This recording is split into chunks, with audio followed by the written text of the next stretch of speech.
Estás escuchando Así empecé en el cine, el podcast donde los que hicieron y siguen haciendo cine nos cuentan cómo empezaron a hacerlo.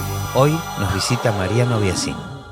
Bueno, aquí estamos, Marian. Estaba apurado por agarrarte porque quería hacer este episodio antes que te conviertas en director. Claro, justo en el umbral. Claro. Igual es una piel que no quiero perder, la del asistente. Me gusta. Yo creo que todas las pieles, los humanos no las perdemos, o sea, quedan ahí guardadas y las usamos de alguna manera.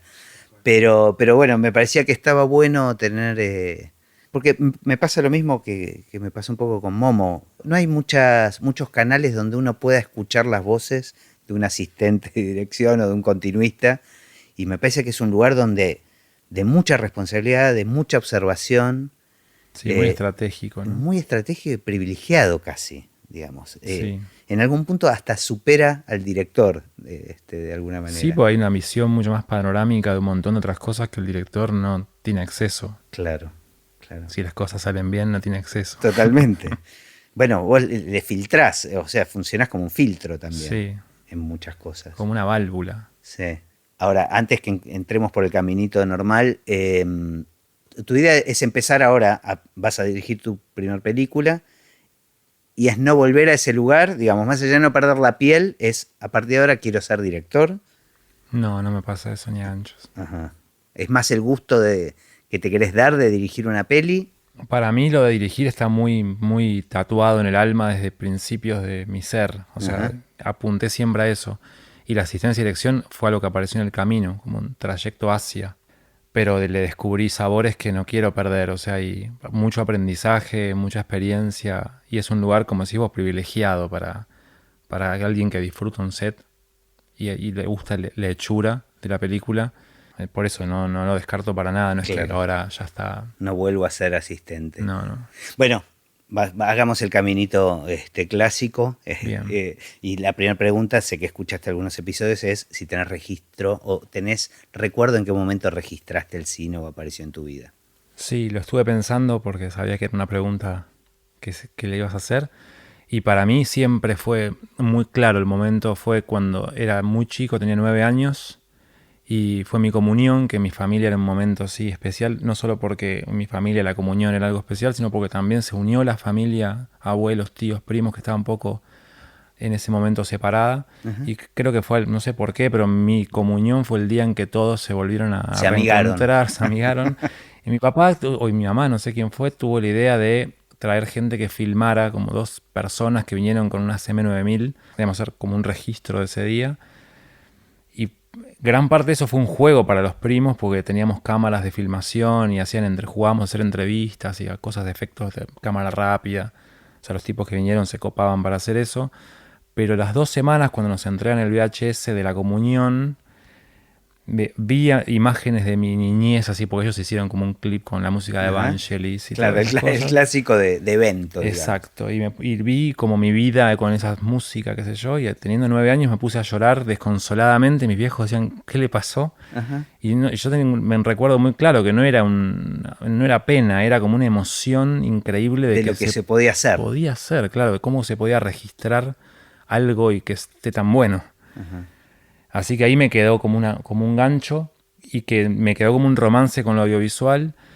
Justo era la época de alquilar películas y justo el inicio de los 90. Los videoclubs. Ir los viernes con mis viejos y alquilar 3 películas para el fin de semana. Y yo empecé a tener una costumbre también de que cuando una película me emocionaba, registraba esa emoción que me había pasado con mi comunión, me anotaba los nombres de las personas que trabajaban, sin saber bien qué es productor ni nada, tenía 9 años. Pero me anotaba como en servilletas, en lo primero que encontraba y lo guardaba en un tercer cajón de mi pieza, me acuerdo, así que tenía los papelitos que después me olvidaba quién era quién, de qué película. Pero es como que me daba mucha curiosidad cómo se hacía y quién estaba detrás. Era como mi IMDb, así de momentáneo. Pero es claro, en un cuaderno. Sí, como servilletitas o papelitos así, nombres de gente, actores. Y después de eso vino Perdóname, ¿qué hacías con esa información? La tenía ahí y después cuando la quería revisar, evidentemente era como un anticipo de lo que iba a hacer Google después, como que quería saber más de esa gente, pero después me olvidaba quién era quién. Pero el momento era como querer conservar los nombres de las personas. Mira. Después de eso, a los 13, tuve que hacer una monografía en el colegio, en el secundario. y había que elegir el tema. Yo elegí una película, en ese momento elegí El Rey León, como una película que me había gustado en ese momento, y la quise analizar toda, digamos, lo más profundo que se pudiera a esa edad. Y hice un trabajo que le puse todo, o sea, estuve como 2 meses con eso y me pusieron un mega 10 y para todos los profesores quedé como el cineasta ya. Y ya el medio que me lo creí un poco eso de que el cine me interesaba, no solo porque disfrutaba las películas, sino porque me daba mucha curiosidad cómo se hacían. Y eso se coronó cuando mi viejo compró una cámara, una VHS compacta. En uno de sus viajes me la trajo y a partir de ahí se abrió un universo de cortos y filmaciones de viajes y mis partidos de fútbol de mis amigos, los cumpleaños. Tengo como una videoteca de esos 90 muy, muy frondosa de recuerdos. Y la tenés ordenada, porque ese es uno de los temas que hablamos con Paula del Museo del Cine, ¿no? Sí. Es parte también de la experiencia, ¿no? El cómo uno guarda toda, más allá del hacer. Y en ese momento era impecable con etiquetitas, todo. Ahora pasa que ese formato no se puede, o sea, no sé, para tenés dónde reproducir ponerlo. hay que ir migrando de formato. Exactamente. Y además tiene una vida útil corta, así que hay que empezar a digitalizar. Pero bueno, sí, tuve un montón empecé a hacer cortos y me empezaba a pasar que aprendí intuitivamente a los 14, 15 años en un mundo menos audiovisual que el actual, con mis amigos que les copaba la idea de juntarse a hacer, filmar algo, copiar escenas de películas, lo que sea, pero con todas las dificultades de tener que filmarlo casi en orden, porque no tenía cómo editarlo, después no tenía Claro. computadora ni nada de eso, entonces iba como montaje en cámara. Y pasaba que cuando nos equivocábamos había que rebobinar y volver al punto en que empezabas a comerle a la toma anterior. Y yo me estresaba, me ponía loco. No se equivoquen, chicos, porque ya estamos borrando la anterior que estaba buenísima.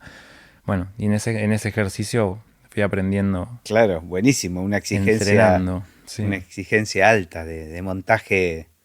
Y a los 15 años, cuando Claro. tampoco sabía ni qué era la palabra montaje. Claro. Y así fue. Y después, ya terminando la secundaria, ya pensabas en el cine como una opción de estudio, de carrera. Sí, lo tenía muy claro te diría desde la comunión casi. Y en mi Mira. casa es como también fue una cosa muy bienvenida, porque siempre hubo como aristas artísticas en mi familia negadas. O sea, mi viejo es un re músico, pero se hizo cardiólogo y dejó la música a los 16 años. Tocaba con David Lebón, o sea, el chabón que podría haber despegado con la música y la dejó. Y hoy todavía agarra la guitarra con nostalgia porque no sé si no se animó, no lo dejaron, o el mundo, Sí. no sé qué. Y mi abuelo era pintor, o sea, pintaba con óleos, pero era mecánico en un taller. Y como que esa actividad la hacía los sábados en su casa. Entonces, cuando yo aparecí con lo del cine, Fue como el permiso para... nadie se opuso, en verdad. Qué bueno. Y me incentivaron mucho, me dejaron ser y experimentar, y estuvo muy bien eso. Pero no tenías contacto con gente del mundo del cine, digamos, ¿no? Cero. Mis Claro. viejos médicos, mi Claro. colegio católico, o sea, nada, mi barrio con pibes jugando al fútbol. Claro. Cero cine. Y empezaste a averiguar, digamos, cómo aparecieron las opciones. Yo estaba desesperado por terminar la secundaria porque la secundaria era toda basada en todo lo contable, era un mercantil.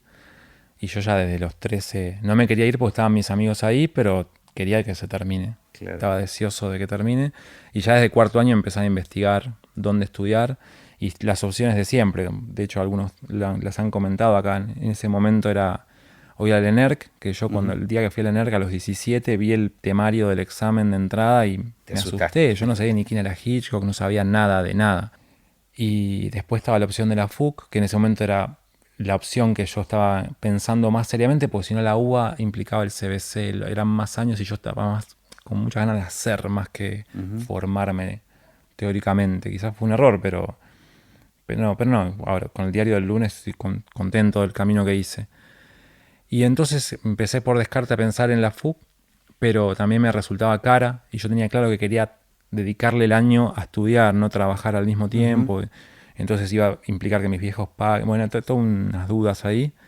Y apareció como una luz en el camino que fue la escuela de Liceo Subiela, que apareció en mi vida así medio por el azar. Mi viejo encontró un anuncio, yo justo, sin ser un tipo que veía mucho cine argentino a esa edad, había visto No te mueras sin decirme a dónde vas, que había salido hace poco. Me había encantado por la música de Pedro Aznar, la película me gustó también. Y justo el Liceo Subiela me sonaba ese director por esa película, y justo hay una escuela que es en Belgrano, me queda cerca, que es un espacio un poco más amigable a una universidad, o sea, era como un espacio pequeño donde te reconocían tu nombre y no sé, Y me más cayó accesible. justo. Sí, era más Porque no. accesible que la FUC, o sea, en todo aspecto. Y además fui a entrevistarme el día que fui, justo estaba el liceo ahí con una luz que le entraba por la ventana, o sea, era todo muy cinematográfico. Y además una empatía muy grande con la escuela, con quienes después me acompañaron en ese camino, que son los hijos del liceo, con el liceo mismo con quien yo trabajé y tuve el honor de asistirlo en algún momento posterior, con Miguel Roca, que también es alguien que en mi historia cinematográfica sumo mucho. Nada, fue un camino de estudiar cine divertido, intenso y que me abrió puertas también. Y enseguida, digamos, no te defraudó lo que significaba estudiar cine, digamos. Enseguida te sentiste cómodo. Yo disfruté cada minuto, porque venía de un secundario en que todo era contabilidad, 8 columnas, Claro, balances, saldos, claro. y estaba desesperado porque me dijeran cómo se llamaba el fundido encadenado, por qué el sonido se grababa cosas que yo no entendía nada, y le empecé a poner nombre Ujú. a las cosas que hacía intuitivamente. ¿Y en la escuela había especialidad también? O sea, No, es de realización. ujú. O sea, muy fuerte en guión, producción, dirección. ¿Y vos te veías como director siempre? Siempre, sí. Ajá. Siempre como director me frustraba un poco cuando tenía que hacer otros roles, pero también me di cuenta, porque mis trabajos no salían como yo esperaba, que tenía mucho por aprender, no solo del lenguaje, porque eso se ve que se me daba, porque Ajá. mis trabajos, si yo analizo mis cortos de esa época, que son para matarse, pero si los miro, el lenguaje, la aplicación más formal, yo era muy cuidadoso con eso, era muy... Bueno, habías tenido años de Claro, entrenamiento. claro, tal cual. Pero me faltaba enriquecer otra parte de la narración y ¿no? De lo emocional que en eso gané mucho también filmando y estando asistiendo, ahí volvemos al rol del asistente de dirección, estar cerca de grandes directores y directoras. En eso me enriqueció mucho la experiencia de filmar. ¿Y cómo te llevas con el guión, por ejemplo? Muy bien, me encanta leer, soy una persona que soy bastante crítico, le suelo hacer devoluciones a los directores que van más allá de mi rol. Ujú. A veces eso es buenísimo y a veces es agradecido y a veces es medio repelente, pero soy muy observador con eso, es un mundo que me intriga, el guión. ¿Ya te ponías a escribir, Durante mi estadía en la facultad sí, en mi proceso de facultad sí, pero obligado a, digamos, como parte del sí, como proceso? parte del proceso aprendiendo, Ujú. sin ser mi fuerte en ese momento. Y después cuando empecé, digamos, en segundo año de la facultad, empecé a trabajar. Me llevaron de meritorio una película y ahí empezó un camino que no paró hasta ahora. Entonces, ¿Y qué película fue? ¿Cómo fue fue la ese? película El Camino, Ujú. producida por Aries Cinematográfica, en Fílmico, que era un road movie, dirigida por Javier Olivera, hijo de Héctor Olivera, que él era mi profesor en la escuela de Subiela en segundo año. Y me vio encarando un corto, como eran mis procesos, mis preparaciones para el corto, y me dijo, vos tenés que hacer un largo, vos tenés que venir, vos vas a ser mi pollo. Y fue una experiencia increíble porque empecé el día -1000. O sea, empecé con el director de cero, cuando no había equipo, cuando no había casting. Yo hacía cámara en los castings, me Ah, participaste de todo el proceso. escuché todas las charlas posibles y encima en un ambiente que era bastante industrial Ujú. para lo que es nuestro cine, porque era la última época de Aries, así como con sus galerías, con sus estudios, con una película que implicaba un viaje y para mí como meritorio estar pensando en viajar Y estás como meritorio de de producción, de dirección. dirección. Era como el pollito con 19 recién cumplidos de Javier, del director. Y eso también me confrontó a que había un equipo de dirección que al principio no estaba tan cómodo con que hubiera alguien que estaba desde antes que ellos y yo tajaba cosas intuitivamente de responderle a actores, de citar, de organizar ensayos Claro. que había adquirido por esos meses de pre-pre. Y cuando llegó el equipo de dirección, medio que yo era un intruso Sin porque este preparación. pibe, este alumnito del... Claro. Y ese proceso, ese rodaje terminó con una excelente relación con el asistente de dirección que era Aldo Romero, Ujú. un histórico y de quien yo aprendí mucho. Pero yo sentí que al principio había cierta incomodidad de mi presencia y al final, al contrario, fue él quien me llevó a otras películas después. Estoy pensando que es parte fundamental del aprendizaje de hacer cine, digamos, al ser una actividad colectiva, el manejar las relaciones Total. con los demás, digamos, y los celos Los egos, sí, y sí. los egos y las invasiones de espacios, ¿no? Me parece que eso es parte fundamental del aprendizaje. Re. Y terminaste esa experiencia y sentiste que te gustaba ese lugar, digamos. Era mi lugar en el mundo, sí, estaba feliz y en una situación de como de palco oficial, de ver todo el mecanismo y ya no solo como aprendiendo en la facultad, sino Claro, viendo en la cancha. rodeado de situaciones que eran tensas por momentos porque implicaban presupuesto, decisiones, errores. Me empezaron a delegar citaciones a mí, entonces las primeras veces las rechequeaba 8000 veces. Obviamente no había celulares en ese momento, no había WhatsApp, no había internet, o sea, era otro mundo. Y fue como una escuela, un posgrado casi de esa película. Y en paralelo hacías cortos y cosas que tenían que ver con, digamos, con tu condición de estudiante. Sí, seguía haciendo cortos, pero casi que ahí, cuando terminé la facultad, porque me solapé trabajando un poco en algunas películas y terminando la facultad. Cuando termino la facultad, abandoné un poco el hacer yo, porque era una cadena, o sea, me llamaban para hacer de segundo, para hacer de continuista, enganché mucho laburo de continuista, de repente en películas grandes, con actores importantes, una película toda en inglés. Trabajé con Faye Dunaway, por ejemplo, como continuista, que fue increíble. Pero cómo, digamos, después de esa primera película, El Camino, me dijiste, Sí. ¿enganchaste con el mismo director? El asistente de dirección, que al principio estaba un poco incómodo de mi presencia, Supiste darlo vuelta. y le convencí de que yo estaba a disposición y que si me decían tirate al piso, o sea, hubo días en ese rodaje del Camino que yo estaba a 5 cuadras cuidando una fuga de una calle que no iba a pasar nadie, pero yo estaba igual por las dudas parado atrás de un auto, agachado, para que no pase nadie. Y lo hacía contento, y si me tenía que quedar 5 horas ahí lo hacía, y creo que con eso también...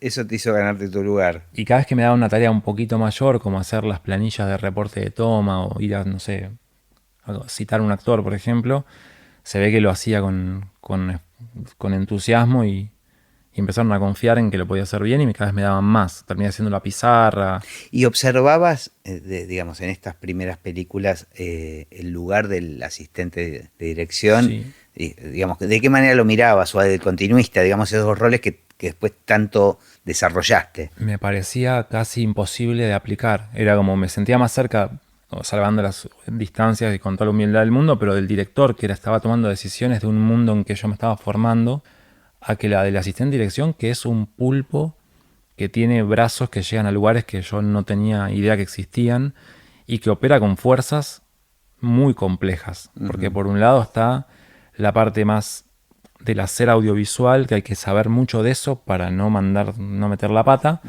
con respecto a lentes, a ejes, a todo lo que tiene que ver con el registro del sonido, por qué hacerlo de tal manera o de la otra. Y después una cuestión organizativa majestuosa, que de eso parece que se desprendiera todo un sinfín de, como un castillo de naipes casi, muy delicado. Y después una cuestión de economía, o sea, hay algo que sí me sirvió el secundario de la contabilidad, es que entender que cómo economizar recursos y cómo eso en la cabeza del asistente de dirección opera, y cuanto más cerca estás de producción y más podés hablar el lenguaje de ellos, no por ahorrar, estar haciendo chicanas, sino porque son recursos, claro, y bien utilizados rinden mejor. Y un poco también es liberar al director de un montón de estas cosas, ¿no? Es la parte como más terrenal. Con también la psicología que implica eso, porque el director es un titán, pero al mismo tiempo es un bebé frágil que está solo, y el asistente es el que tiene un poco ahí la llegada y el lugar de protegerlo, acompañarlo, hacerlo fuerte y a veces chocar también. Es una relación, es casi como un matrimonio que tiene sus épocas o sus procesos. Porque en la preproducción hay un momento de encantamiento en que, cuando, bueno, me pasó, porque no sé, con Paula Hernández o con Giorgelli, son todas personas que vinieron acá y que yo admiro un montón, Lerman, que al principio hay un momento en que uno escucha mucho y trata de decir poco y cada vez un poco más. Sí, y entender quién es el otro, ¿no? Y entender quién es el otro, qué espera de uno, qué tipo de asistente necesitan, en qué zonas se sienten fuertes y en qué zonas necesitan alguien que muchas veces es solo que los escuchen, y muchas veces también es que les propongan dentro del universo que ellos están creando, y es entender las leyes de ese universo.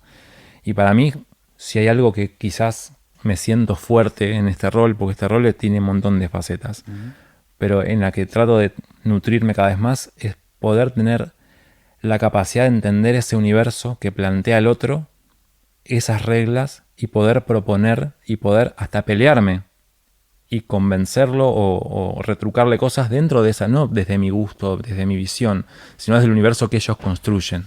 Es exactamente lo mismo que sucede, digamos, con la Con música. la posta, sí, exactamente.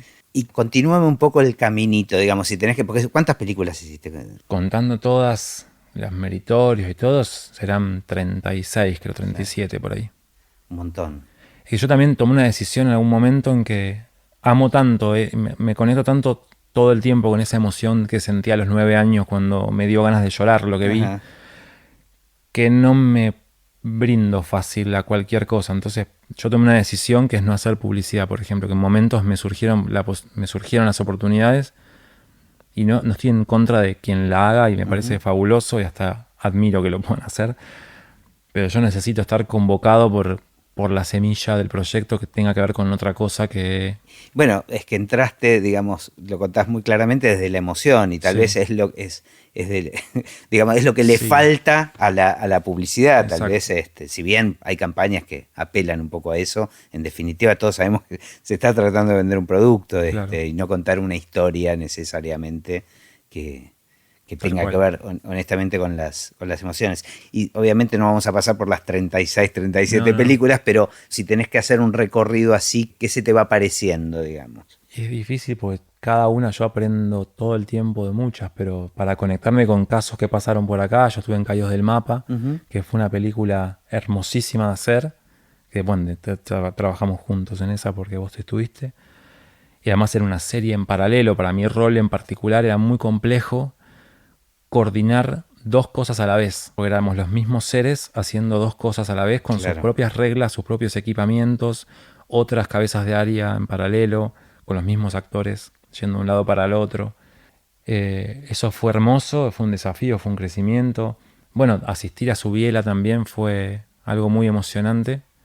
Ahora, me quedé pensando, digamos, una vez que finaliza el rodaje, vos te desentendés de los proyectos de alguna manera, Sí, ¿no? O sea, generalmente sí, y después te los reencontrás en el estreno. en el estreno. ¿Qué te pasa ahí, digamos? Sorpresas por todos lados. Ajá. Sí. Además, tener un registro, un recuerdo, porque el asistente de dirección está todo el tiempo con la cabeza al buffer a tope. Claro. Entonces yo almaceno información de momentos de set. Y de la que- emoción que se vivía tal vez en el set. Exactamente, y qué había, qué estaba pasando y dónde estaba yo ubicado en ese momento y por qué estaba ahí y qué iba a pasar después. Entonces hay como una metadata dentro de cada toma de una Claro. película. Que es, toda esa metadata es la que hay que olvidar a la hora de montarla la película y Exactamente. digamos, postproducirla. Exactamente. Pero y es muy lindo igual cuando hay directores con los que tengo una relación muy cercana, como con Gaspar Joyer, con Paula, con Giorgelli, bueno, con en Caídos del Mapa nos pasó también con Nico y con Lalo, de poder ir a la sala de edición y aportar y de que te escuchen y que volver a ser esa persona que estuvo en la cocina y sabiendo cuáles eran las reglas que se habían planteado y por qué lo hicimos. Es una voz quizás a veces que sirve Seguro. escuchar en esa etapa. Y a mí es lindo para el asistente de dirección que le den ese lugar, de ir a proyecciones primitivas donde todavía hay dudas, donde esto sí, esto no. Para escuchar opiniones. Escuchar opiniones y poder... Pero no es lo habitual igual. No pasa siempre. Ujú. Generalmente es en el estreno del reencuentro y pasan todas estas cosas, de choca la metadata con el hecho, con la película. Y te sorprendes gratamente y me imagino que otras veces también tendrás grandes decepciones, ¿no? O sea, tal vez con percepciones o con sensaciones que tuviste en el rodaje Sí, y después encontrarte o con la lectura de un guión y después encontrarte con otra película. sí, rara vez igual la sienta como una decepción porque es como se genera un vínculo tan fuerte con la película que es como un poco mía. Claro. Entonces, a lo sumo lo que pasa es aprendizaje. Es, esto que quisimos hacer así no era la manera. O yo sentí que iba a fallar y falló, o al revés, sentí que iba a fallar y mirá cómo quedó. Qué bueno, voy a implementarlo, porque quizás en otros momentos, el asistente de dirección, una de las válvulas más fuertes es el sentido común. De hecho, lo contaron Lalo y Nico acá, que el primer día que nos juntamos con Gallo, el DF, y leímos la primera escena de Caídos del Mapa, le dijimos, estos son 2 semanas de rodaje. O sea, es el farolazo de sentido común de la serie. A veces uno en ese tan confiado de que conoce esas reglas y esos esas verdades, le pierde un poco la fe a esa magia que ese director o directora puede tener y te sorprenden. Y eso Claro. es hermoso. Yo lo vivo como un triunfo eso, cuando me doy cuenta que me equivoqué yo. Entiendo. Y me perfectamente. pasó muchas veces. Está bueno estar abierto a eso, ¿no? O sea, Sí. saber decir, bueno, yo conozco de este tema, yo tengo una opinión y tengo una experiencia, porque además nos pasa eso, ¿no? De alguna manera, digamos, yo también participé en muchísimas más películas que la mayor parte de los directores. Claro. Pero me da esa sensación también, me encanta cuando me demuestran que me equivoqué, porque ahí sentís eso, un aprendizaje, ¿no? Como un valor que aparece, que está buenísimo. Ahora, ¿por qué pasaron tantas películas antes de que aparezca la posibilidad de dirigir la tuya? Sí, yo también me lo pregunto a veces. Pero lo que pasa que fue una cadena. O sea, que Claro, te una ganaba vez. el trabajo Y tiene que romper esa cadena, tienes que tener coraje. Además, para poder dirigir, hay que poder parar un montón de tiempo. Además, no sé, el guión de esta película a mí me está llevando más de un año de trabajo casi de todo el tiempo. O sea, que no hay día en que deje de pensar en eso. Ujú. Igual es poco, te digo, Sí, sí, sí, un sí. año en No, no, relación a lo que escucho de los... sí, sí, pero igual yo estoy en una etapa en que me falta todo un desarrollo y la pre, después el rodaje, después la Claro. post. O sea, en total Sí, van sí, a ser sí. 3 o 4, que Sí, es lo sí, que claro. suele ser. Sí. Pero no puedo estar haciendo la asistencia de una película. Y estar metido en la tuya a la Claro, y vez. estar desarrollo. O sea, es muy difícil eso y a mí me cuesta un montón por cómo me lo tomo yo también. También hay una cuestión de que cuando yo hice mis cortos en la facultad nunca me quedé contento. Digamos que me ponía la vara alta y no veía lo positivo. Siempre sentía que le faltaba algo. Y todo eso por suerte me lo curé un poco haciendo unas historias breves. Ujú. Que eso llegó un poco hace 5 años. La oportunidad se dio. Me apoyó Tarea Fina, que es la productora de Juanpa, con quien yo hago, Juanpa Miller, con quien yo trabajo un montón. Y yo fui con este proyecto, dijo, sí, dale, presentémoslo. Él quedó elegido en el Inca. Y ahí sí, es como que fue un poco aplicar en miniatura Ujú. el bagaje de lo que venía amasando de experiencia. Y me sentí fuerte, lo disfruté Claro. mucho eso. Y ganaste un poco de confianza. Sí. Y por suerte además tuve una experiencia que no me la imaginaba ni loco, que fue recorrer muchísimos festivales. Estuve en Berlín, estuve 2 veces en Berlín, en Estados Unidos, en España, en Argentina un montón, estuvimos nominados al Cóndor de Plata. O sea, es como que el corto también tuvo una vida increíble. Así que eso me puso la Y ese sí presión. lo pudiste hacer en paralelo, digamos, Eso sí. por ser corto seguramente. Y justo también fue difícil porque había quedado en un casting de asistente de dirección para una película grande que se iba a hacer acá de Alemania. En un casting de asistente de dirección. Sí. O sea, se hace casting para la Sí. asistencia de dirección, no Sí, sabía sí, eso. sí, sí. En este caso era un servicio grande para afuera que venía Emma Watson a filmar Ajá. una película alemana, se llama Colonia. Y entrevistaban a todos los asistentes de dirección que hablaran bien inglés y nada, hubo como un casting, o sea, Claro. desfilábamos por un hotel hablando Ajá. con los alemanes y me fue bien, o sea, tuve varias rondas hasta que en un momento me dijeron quedaste. Ujú. Y en el momento en que me dicen quedaste, Juanpa Miller me avisa que habíamos ganado historias breves y que había un llamado para hacerlo ya y lo podía aprovechar porque se venía el verano, mi historia era verano y yo tenía una mano, un laburo épico en cuanto a mi carrera de asistente de dirección porque era trabajar Claro, claro, era como llegar como a... jugar en el Real Madrid de Claro. repente Y a la vez la dirigir. posibilidad de tu corto en historias breves. Y no lo dudé mucho, quería dirigir y lo Ajá. hice y lo disfruté mucho, me pasaron cosas No, mágicas. y no hiciste el trabajo entonces. No, lo dejé, lo expliqué, o sea, tuve una charla con el director alemán Ajá. y las vueltas a la vida hizo que después el corto se estrene en Alemania en el Festival de Mirá. Berlín y gane ahí un premio, entonces fue una buena decisión. Claro. Así que nada, ese corto digamos, funcionó como un catalizador un poco para incentivar y devolverme un poco de ganas de hacer yo. Y desde ese momento sí, estuve escribiendo cosas, probando y ahora hay un guión que presentamos y que ya Ya está tiene fecha en de rodaje. la pista para despegar. Escúchame, volvamos a la asistencia. Y son distintos los roles de continuista y de... Pero, Sí, pero, muy pero a la vez están muy cercanos y en general son los mismos personajes que tienden a ser uno y otro y nunca entiendo Sí. por qué. En mi caso fue un paso obligado porque Ajá. el camino me llevó, o sea, el cine argentino es difícil conseguir trabajo y continuidad, más si solo haces largos, como fue mi caso. Entonces, cuando había una posibilidad, la aprovechaba. Y cuando me dijeron hacer continuidad, no me sentía preparado. Pero al mismo tiempo dije, es una oportunidad que no puedo desaprovechar. Me esforcé al máximo. Encima de la época de todavía no había video así tan fluido como ahora. Era en fílmico. Me compré la Polaroid. O sea, tenía 22 años. Claro, hay muchos más recursos técnicos. Ahora es no sé si es más fácil porque también las exigencias crecen, pero era otro mundo. El lenguaje era un poco distinto para el continuista. Y nada, me preparé para hacerlo y descubrí haciéndolo después con la acumulación, que era un trabajo que me formaba mucho como director también. Porque es un trabajo que estás en el campo, pero estás al lado del director y escuchás todo lo que él está diciendo, pensando. Sos quien le termina dando a veces un comentario justo en el momento justo de si hacer una toma más o no. Y al mismo tiempo estás siguiendo un hilo que creo que sos el único o la única que lo está haciendo en todo ese circo de gente, porque todos están con algo en la cabeza muy puntual y el continuista está justo enhebrando si es verosímil que reaccione así, si tiene que entrar a esa velocidad, como que es muy inmediato y muy preciso lo que está pasando en el cuadro. Claro, muy del detalle, ¿no? El detalle de la conexión en la obra en macro. Uh-huh. Entonces ahí yo siento que aprendí muchísimo en ese lugar.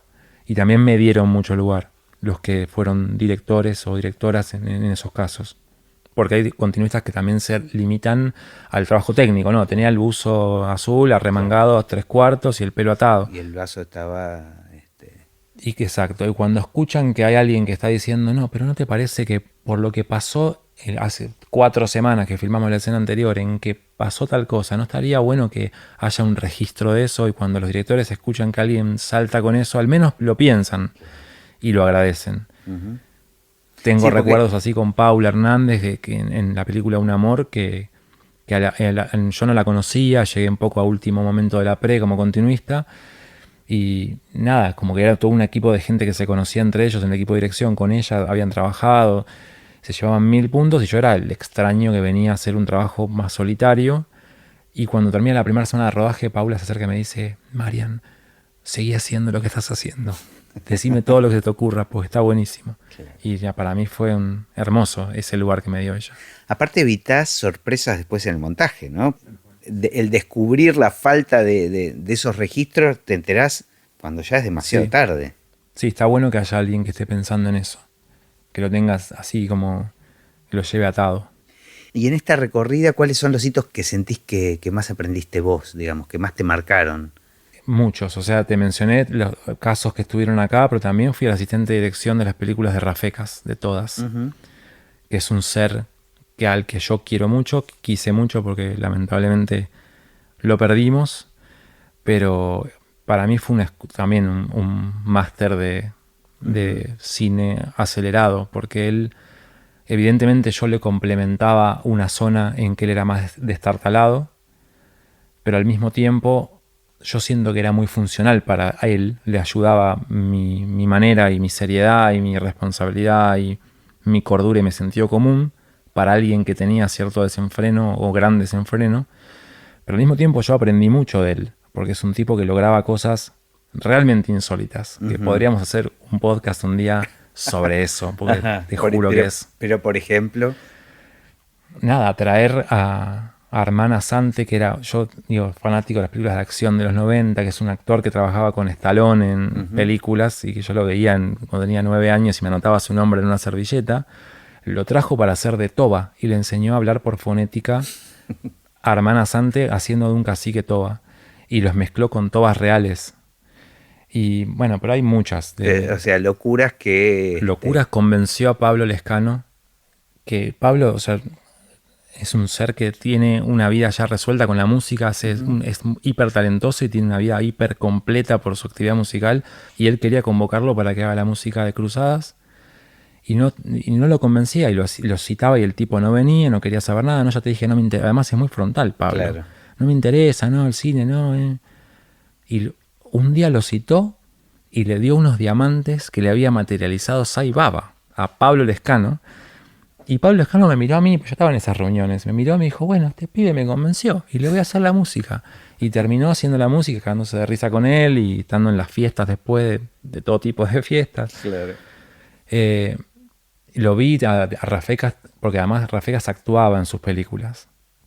Lo vi treparse de una colina a punto de morirse con todo un equipo. Fue un día en que yo me saqué el handy y dije, yo me voy a mi casa, no me renuncio, Esto no puedo. termina bien. No, porque era realmente, hicimos en Jujuy, en una escena en que él tiene que llegar hasta un risco con otra actriz que le acompañaba a él.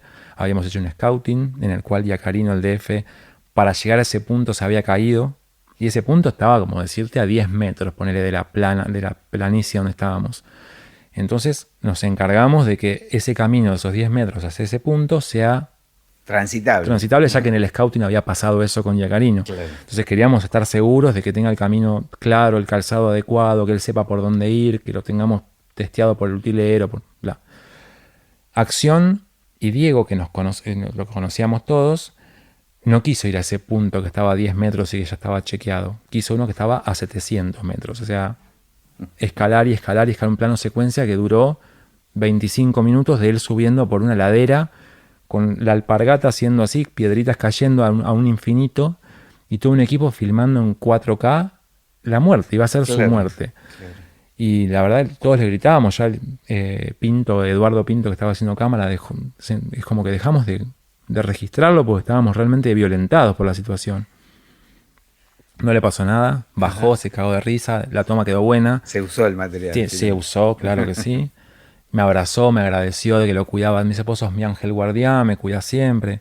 Algo de ese desenfreno, que para mí es cuestionable y en ese momento me generó mucha angustia, también aprendí. No, y aparte estoy pensando que esa era una escuela en sí misma, ¿no? Sí, Digamos, sí. De algún modo te obligabas a ser el director. Exacto. Está buenísimo. ¿Y alguna otra peli así que a vos te haya marcado, que sentís que hubo algún aprendizaje en particular? Me emocionó mucho hacer Las Acacias, que fue una película que fue todo un viaje largo, por el trabajo con Pablo, por el trabajo con Juanpa Miller. Me emocionó hacer La Casa, la serie de Lerman, que fue, como la decían acá, un trabajo muy rico porque había muchos géneros, muchos elencos. Me encantó hacer Caídos del Mapa, ahí estaba María Laura Berch, que también estuvo acá y que también me está ayudando en mi película, que es una fenómena. Las películas de Paula Hernández, aprendo muchísimo de ella. Bueno, con Eliseo, que fue quien yo vi en esa ventana contraluz el día que empecé mi camino formal con el cine. Después lo asistí y fui con él a filmar a Sevilla. Y lo he descubierto en una faceta muy jodona que tenía Eliseo. Mira. Que yo me lo imaginaba como un tipo muy culto y muy serio, muy filosofal. Y Eliseo era un tipo muy jodón. Hay una anécdota que estábamos filmando Lifting de Corazón, que es una película que se hizo en coproducción con España hasta que fuimos a hacer a Sevilla. Y estaba María Barranco, que es una actriz española bastante conocida. Había toda una pompa de cuidado con ella, que había trabajado con Almodóvar y venía a Buenos Aires a filmar. Y era una escena de sexo. Y Eliseo siempre era muy de estar con los actores, planteaba y después se iba al rack. Y como en una escena de sexo, yo me quedé solo como asistente de dirección, con el handy, con él, y el microfonista, foquista y no muchos más. Y escucho que cuchicheaba Eliseo en el rack y me dice, te voy a decir algo para que le digas a María. Y decirle que se corra un poquito.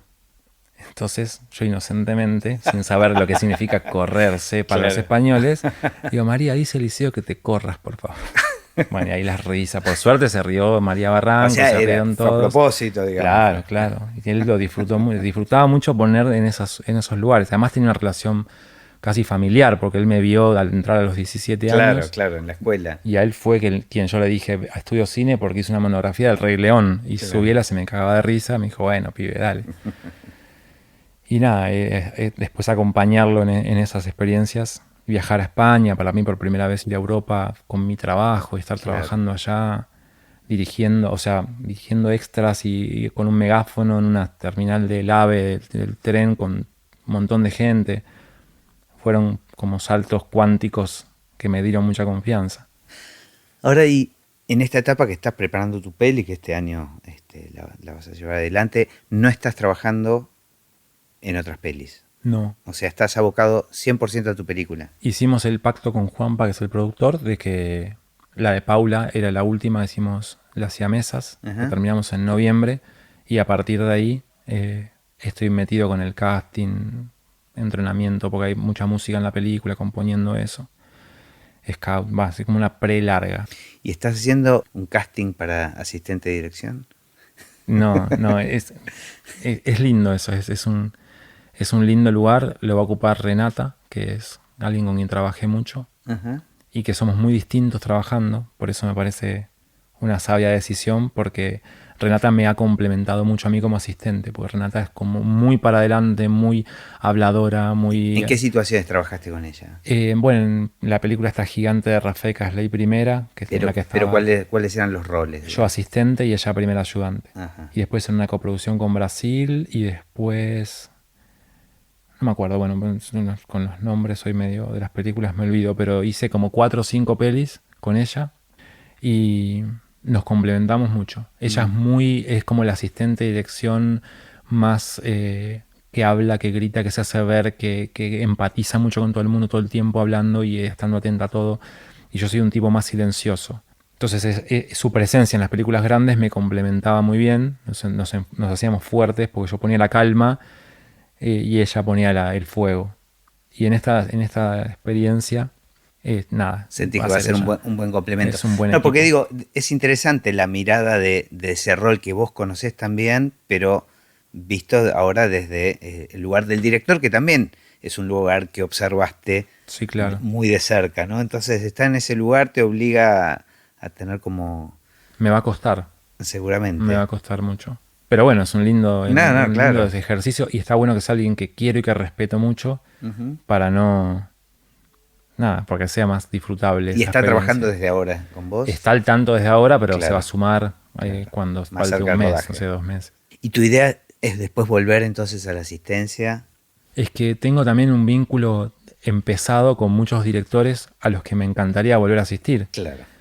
Y además cada ópera prima o cada primer trabajo con directores también me abre puertas de conocimiento, de experiencia. Pero por ejemplo, si Paula o si Gaspar Scheuer, o no sé, un montón si Pablo Giorgelli, Ajá. si Lerman, o sea, Te convocan de nuevo, sí, estás. es que me esforzaría por estar, porque son lugares donde disfruto, donde aprendo. Ujú. Con Gaspar me pasó algo que también me hizo a mí descubrir algo de la asistencia y dirección, que muchas veces uno es el que dice las malas noticias.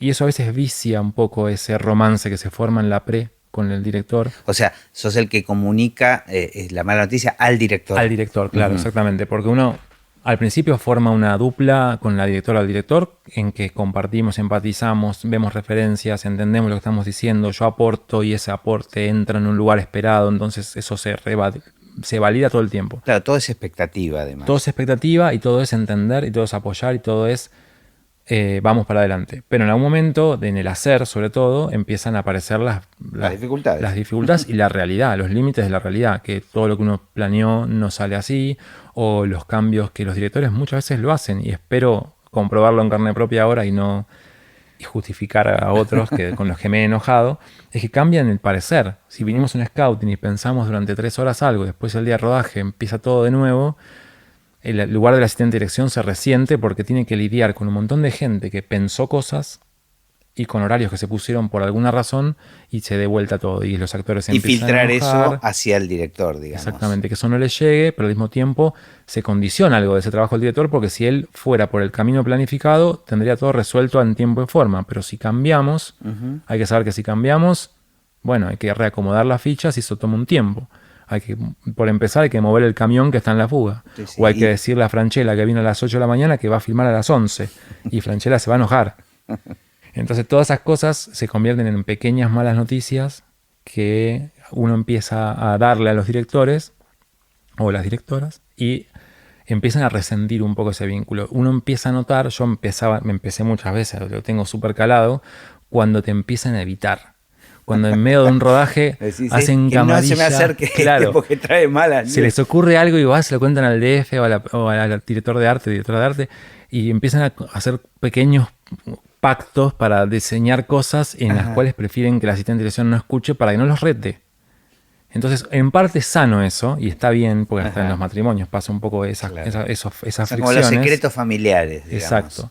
Y con Gaspar, acá quiero llegar, cuando estábamos haciendo Samurai, veníamos acumulando un par de esas, de que la película había días que nos pasábamos, cosas que no salían, cosas que yo opinaba que quizás se habían planificado de una manera. Bueno, se iba no resintiendo, pero estábamos como en ese momento en que él, si tenía que contar una idea creativa mágica, se la contaba al DF, no a mí. Pero eso tiene que ver con tu forma de encarar tu trabajo, digamos. Vos sos en el sentido frontal, Sí, digamos. sí, sí. No la dejas pasar. Es O sea, que- tenés que decir lo que hay que decir. Es que hay es una exigencia hasta del rol en un Claro. punto, porque si uno hace mucha política con eso, también las verdades empiezan a hacerse evidentes, porque Francella se va a enojar, el camión se va a ver y la comida se va a pasar y el productor se va a enojar y te va a pagar la térmica, como nos ha pasado en muchos rodajes en que viene el productor y acorta el generador, porque ya dijo basta y ya está. Y entonces, bueno, el asistente de dirección siempre es ese chicle que está en el medio, tratando de suavizar eso para... Pero bueno, en un punto siempre se pone un poco ríspido. En algún momento de seguro siempre va a pasar con el director en que eso mínimo, no tenga ganas de escucharte o de contarte algo porque tenga la sensación de que vos lo vas a frenar. Y con Gaspar nos pasó eso en Samurai en un momento en que él se da cuenta de que le faltaba una escena, que no estaba en el guión, pero por la subtrama de la espada y no sé qué, había que hacer aunque sea un plano en un momento determinado que implicaba que un equipo reducido, se quede un rato más. Y él estaba pensando cómo transmitírmelo y cómo transmitírselo al productor y pensaba que yo iba a estar en contra de eso.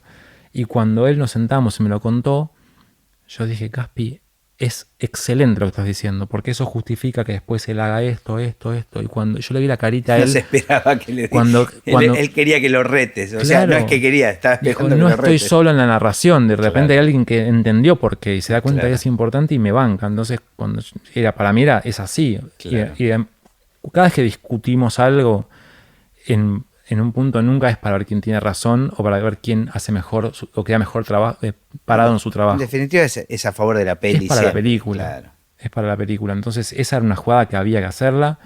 Y nada, y fuimos cómplices. Y ahí es como que también él le puso un plus a ese vínculo. También Claro. yo también, a partir de ahí. Sí, es creo donde se afianzan, ¿no? Cuando con esos pequeños goles, ¿no? que después también te voy a poder discutir algo y con sinceridad vas a saber que no es de mala leche. Que Totalmente. no, eso no se puede. Pero esto que estás diciendo es cine puro. El cine es hacemos esto para eso, para que eso se pueda contar.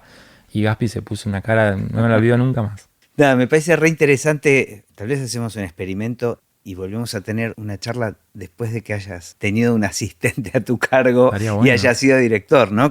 Casi en contraste, porque me parece que está bueno ese salto que estás por dar ahora. Por eso digo, estaba apurado por agarrarte, porque me parece que, digamos, tenés mucha trayectoria con la asistencia y esto va a ser un cambio, sin duda. Seguro. Hay algo también con la generación mía. Es como yo siento que caí en el cine en un momento muy de bisagra. Porque tuve la oportunidad por empezar, gracias a Javier Olivera, en esa película con 19 años, de ver un cine que está muy lejos al que soy. Con los chasis, con la grabadora del Nagra. O sea, yo a veces hago chistes que gente de mi edad no sabe se qué ríe. es, claro. No se ríen. Bueno, Y quizás se imagínate da a mí. vuelta. Claro, Imagínate lo que me pasa a mí. que quizás fui testigo de un cine, de una forma de hacer cine que cambió mucho. O sea, ya te digo, Llegaste a agarrar el final de una etapa. yo me siento muy cómodo haciendo un call sheet y mandándolo por WhatsApp. Me parece genial. Chequeando que el doble celeste de un actor significa que leyó el mensaje y me quedo tranquilo, puedo dormir. Porque antes, cuando yo citaba por teléfono, No si existía. no me atendía el tipo, yo tenía que ir a la casa. Entonces, estoy justo en una transición donde estuve con grandes tipos históricos del cine, como, no sé, Coliodoro, que era un camarógrafo, o no sé, bueno, con un montón de gente que tenía el cine de la no escuela, el cine de la escuela de la vida, el cine del formarse haciendo, del oficio. Y también me acomodé y disfruto de los beneficios que tiene el cine actual, del digital, del coso, de poder llevarse una tarjetita el material que grabó el rack y al otro día traerlo editado y mostrar y ver si funciona. Como que entiendo ambos mundos y estoy justo en una vertiente de la manera de hacer cine en que me puedo adecuar como asistente de dirección también a alguien que tiene esa cabeza de que el cine es militar y que no se habla, el meritorio no le puede hablar al asistente y al jefe de producción solo habla con el cabeza. Como Eso esa también cosa. cambió. que cambió, pero que algunos todavía lo viven y lo sienten y además tienen su sentido. Y también un poco la onda nueva o cómo se va convirtiendo el hacer a raíz de las tecnologías nuevas y las herramientas nuevas. Eso es bueno, me parece. Porque quien solo vio esto nuevo quizás no sabe cómo era antes, y el saber cómo era antes también es un aprendizaje. Bueno, de hecho, estudiar cine, que tal vez uno puede hacer cine sin estudiar, pero Sí. tiene que ver un poco con esto que decís, ¿no? Con conocer en la historia del cine la forma de la hacer y en qué contextos y con qué recursos y cómo hay cosas que ahora damos por descontado, pero que alguien las inventó y que Tal cual.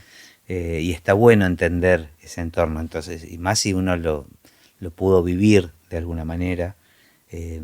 Bueno, me das el pie perfecto entonces para la pregunta del cierre, que es ¿cómo ves hacia dónde va el cine o cómo ves el futuro del cine? Sí, es re desafiante esa pregunta, no sé. Yo justo estoy por empezar mi camino de director, así que quisiera que dure mucho más el cine. Pero también es verdad que las transformaciones están. Y como dicen acá muchos, es verdad que lo vienen diciendo hace un montón, que el cine iba a desaparecer, que se iba a convertir en otra cosa. Y por ahora es infalible, o sea, está vivo y sigue adaptándose. Yo siento que quizás lo que va a pasar, no sé, ojalá que todo siga igual o que el crecimiento nos lleve a un lugar positivo. Pero siento que, por un lado, los grandes productos comerciales cada vez van a ser más masivos y van a tener como sus reglas muy claras, donde claramente los identificar que va por ahí. Y el cine de arte también va a existir, pero cada vez en nichos más pequeños y en circuitos más pequeños. Y lo importante para mí es lo que pase, o al menos donde yo me siento convocado, porque yo no quiero hacer un cine hermético para 4 belgas que estén de 80 años, ni tampoco revolucionar el lenguaje, ni tampoco quiero hacer una hamburguesa de McDonald's con queso cheddar de plástico.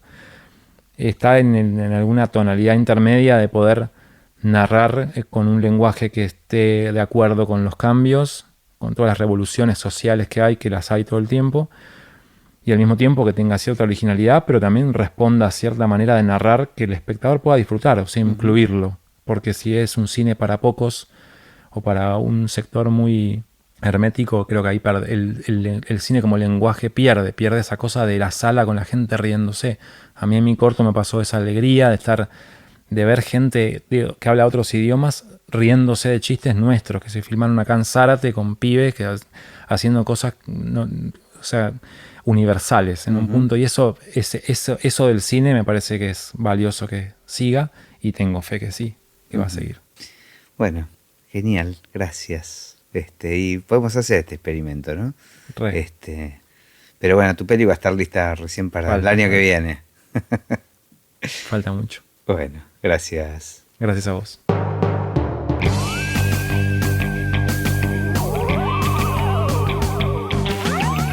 Y así terminó esta conversación de Así empecé en el cine. Mi nombre es Gustavo Pomeranek y espero que la hayan disfrutado al menos un poco de todo lo que disfruté yo. Recuerden que se pueden suscribir para escuchar todos los episodios que vamos subiendo en asíempecéenelcine.com. También nos pueden buscar en Apple Podcasts, en Spotify o en cualquier otra aplicación de podcast. Los espero en el próximo. Chau.